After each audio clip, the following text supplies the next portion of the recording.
Hi, it's Andy. Hi, it's Dave. Hi, it's Kirk. Welcome to the A.D.K channel, and we're going to go check out today's reaction video. We won't be pausing during the video, and we won't be talking over the top of it, so we're just going to listen to it, watch it, and then we'll share our thoughts and feelings at the end. Let's go check out today's video.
Well, there we go. I'm not going to ask you, Kurt, but do you want to guess the band, Andy?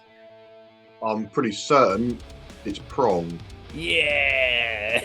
Of course it is. Prong and Revenge Best Served Cold. So Kirk, obviously you know that song, so we'll come back to you last, I guess. Andy, thoughts and feelings on that track? I'm glad you asked me for the guest because I'm not a fan. I don't know this band has passed me by because they've been around for years, haven't they, Kirk?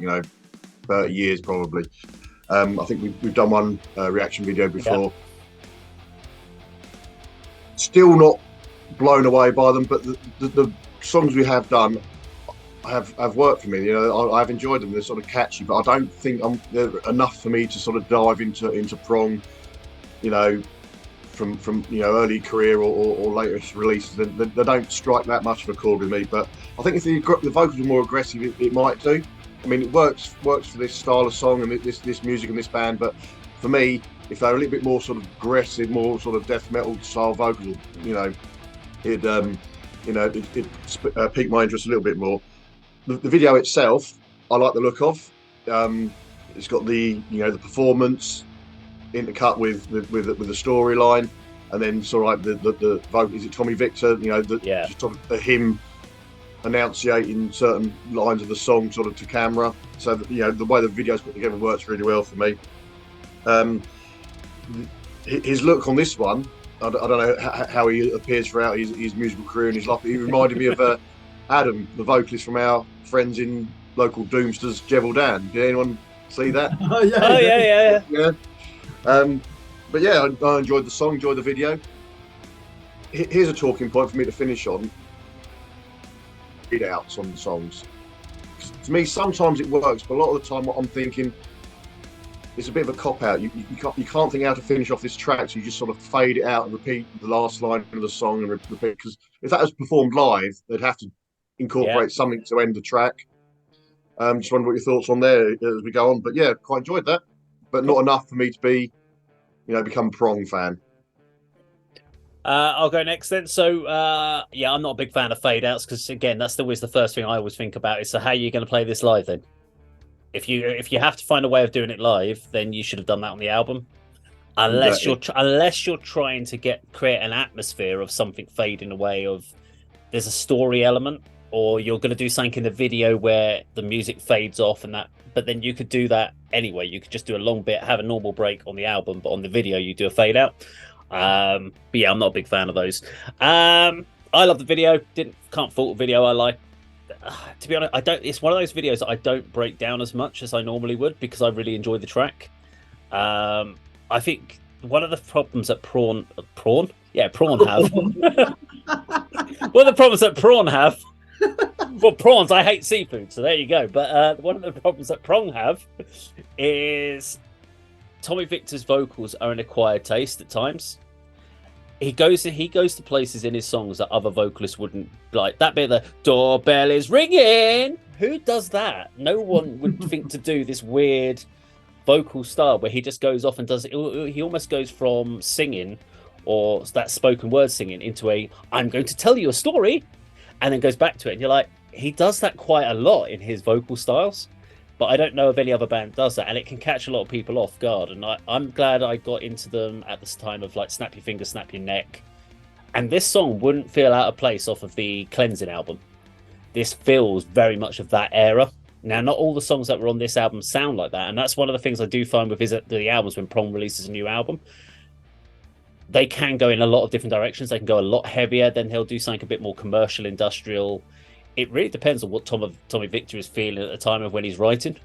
I also think some of it's also from depending on which bands he's been touring with at the time. So if he's being the hired gun of Ministry or something like that, he comes back with a real kind of core industrial type album. But then if he's not doing that, he might go a bit more aggressive.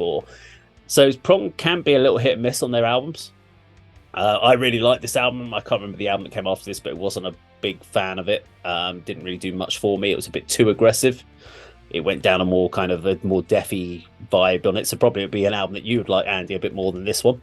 But yeah, great track. I thoroughly enjoyed it. And I can't remember the name of the bass player. Is it Tony Campos. How many bands is that guy in? Every time I see a video, he's a hired gun in one of these bands. He's in Fear Factory at the moment, isn't he? Fear Factory. In Soulfly, obviously Static X. Soulfly, Static X, Prong. He just literally. Ministry, yeah. He's literally the Korn.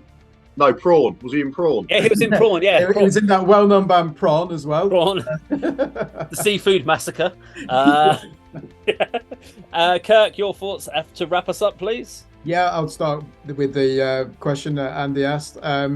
Fade outs, the band, I think, who do it best are Machine Head, Davidian, Clenching the Fists of Dissent, where they'll end with a slowed down riff and it just fades out. So that's a good example of it. One that always, when you listen to Faith No More Epic, I always thought that was a very ambitious fade out, but they did manage to make it work and had to change it live, obviously, to bring in that piano at the end. But getting back to Prong, this is the third best album in their discography, and they actually had a fertile period in the 2010s. So this is from the 2012 album Carved into Stone, and this is a return to them playing thrash metal. You wouldn't know that from that song, because that does, I agree, Dave, sound like it could be from Cleansing from 1994 or even 1996's Rude Awakening. There's a groove to it. You've even got some octave chords in there, sliding octaves playing melody. But I always say this about Tommy, you name me a better rhythm guitar in metal. Bear in mind that this band have been around since 1986 and they've had their major label years. This guy, his rhythmic playing is incredible, and nobody does the alternate picking, palm muting technique like him, and the pinch harmonics. Andy, you don't like pinch harmonics. What's wrong with you? This guy, again, probably the best guitar player in metal for pinch harmonics. You didn't really hear them in there. I agree, his vocals at times, he has like he goes with his natural voice, which is fine. He doesn't try to bring it down, does he, at a lower register. It sometimes lacks a bit of weight. That one, I think it does have melody in it. You've got the classic Killing Joke influence in there as well. Yeah, that's a good point, But track number 1 on this album's one of the best thrash songs of all time. It's called Eternal Heat. And Scream Blast Repeat, we did a video called the Top 7 Album Openers of the 2010s, and we had this in it. It's such a technical thrash riff, but again, it's got groove. They're an underdog, aren't they, Prong? Everyone else an underdog band. These are one of mine. I'm very protective of them, but that doesn't blind me to criticism. There have been some poor albums in their discography, but if for any of our viewers start with 1990s, beg to differ, because Prong to me have always been a thrash metal band. I know that they did more or less. They did pioneer the next wave of industrial metal, and you've got to say they definitely influenced nu metal as well with some of that sharp syncopated riffing. They were just obviously a million times heavier than the likes of Korn and the bands that they influenced. But great choice, Dave. That's a very easy song for me to like. Easy to get into. Well, there we go. That was Prong and Revenge Best Served Cold. If you like the video, please do like, share, and subscribe, and we'll see you on another video sometime very soon. Take care. Bye-bye.